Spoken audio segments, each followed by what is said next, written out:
Can you? I mean, think about it. Like to us, this is like epic proportions. Like this view is amazing, and just to think about the people that live like right here, they like wake up every morning, look out the window, and this is what they see. It's like epic view, and they just keep rolling with it. They like it doesn't even like phase them at all. They just become desensitized to it after a while.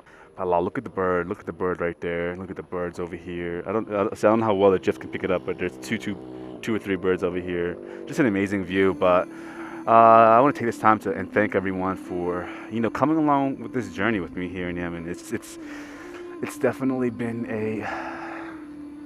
a long, hard fought battle here in Yemen. Honestly, I know in a lot of my videos it's a lot of jolly and folly and close calls and laughter and heart-stopping moments and all excitement, and honestly it's easy, it's very, very easy to develop a perception about the channel and just say, oh my gosh, Life Loves in Yemen having a ball, he's having a blast, he's having fun.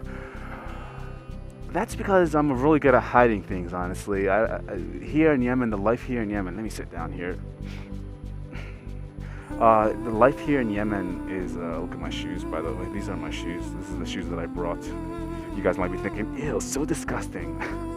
Okay, so first of all, I didn't want to bring my motorcycle boots because I didn't want to attract any more attention. So I was like, you know what? Let me wear high tops and let me just wear regular sneakers, and like a bland color just so I can blend in. Yeah, these are a lot dirty. They were freaking fresh to death before I came here, but come on, guys, look at this. There's no way I can keep these things clean. Go. Oh, look at the little kitty cat, guys. Oh, wow, how cute. Look at you. He's running away.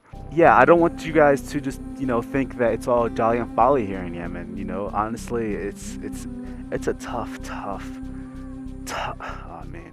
Okay, for Yemenites, it's simple, it's easy, it's normal to them. The struggle of life. They don't, I don't think they view it that way. They're just living life. They don't look at it as like, oh, the electricity cut off, or oh, my internet's slow, or oh, this. They're just living life. They don't notice these things. But for me, I can't help myself but give a biased perspective on Yemen. And a lot of my viewers as well come from sophisticated countries and are extremely blessed with all the amazing things in life that make their life a lot easier, in terms of air conditioning, heat, electricity constantly never cuts off, high-speed internet on your phones. And we're so lost in our own little bubble, and we're so lost in social media, and for some odd reason, because technology is so heavily involved in our life, we become less and less interactive in terms of personal dealings with humans.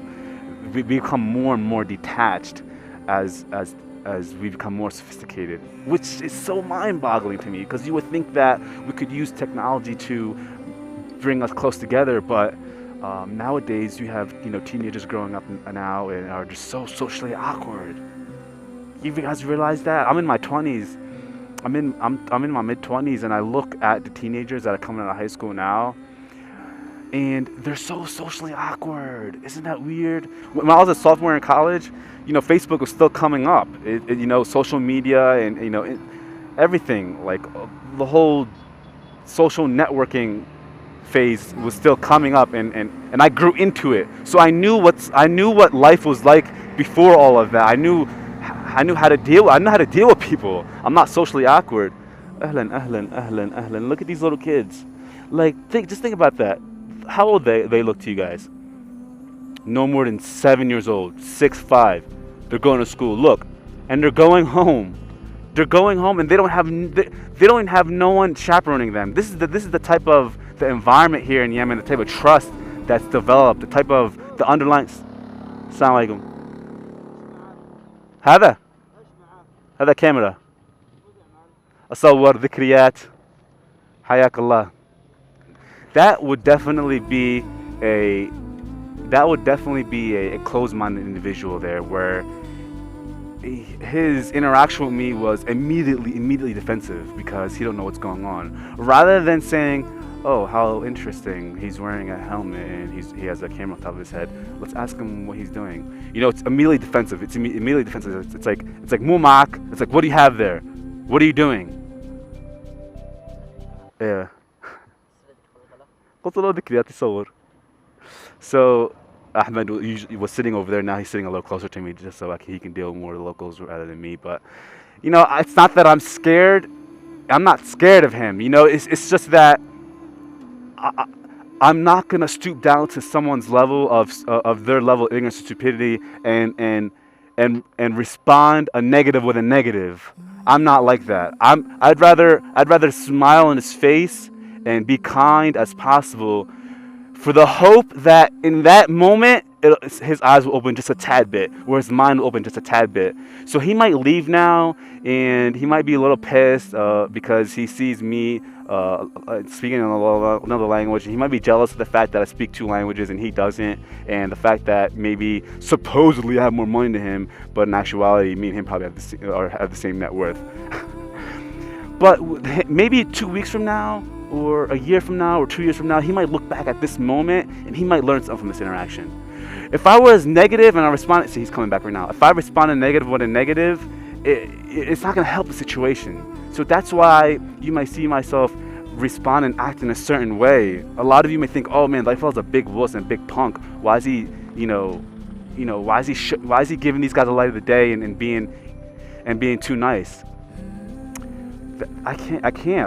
I'm not going to do that, because I'm one of them. I know what it's like to be in their position. I'm educated enough to know the type of situation that they live in. So I'm not going to be ignorant like them and pick a fight. For what? I'd rather be nice, smile, and hope in that moment he's going to benefit of that interaction one way or the other in the future. I definitely lost my train of thought now, where I have no idea what I was talking about, guys. Sometimes when you're staring at this vista, you just get lost. It's hard to keep your train of thought. What were we talking about? Do you guys remember what we were talking about? Oh, about how life here is rough, guys. I'm struggling. Like, I struggle every day. Every morning I wake up, there's moaning and there's groaning. It's like, oh man, I want to go home. I want electricity. I want internet. I'm not gonna lie. I'm not gonna lie, yo. I'm not gonna lie. I can't sit here and tell you guys that I'm tough and Yemen, yo, it's what's up. Nah, man. It's rough. Living here is difficult, man. Especially the type of upbringing that I'm used to. But in it all, I'm not gonna lie. 90% of me want to go home. 90% of me wants to get on the next plane and get the heck out of here.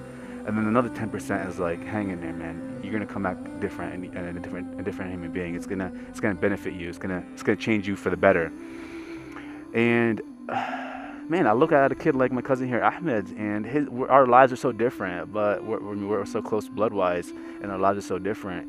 And I'm thinking to myself, man, like, if this guy can hang it out, what is the difference between this guy and me? Like, what is the difference? That's not that much difference. We're both human beings, and if he can handle this, I should be able to handle this, man. So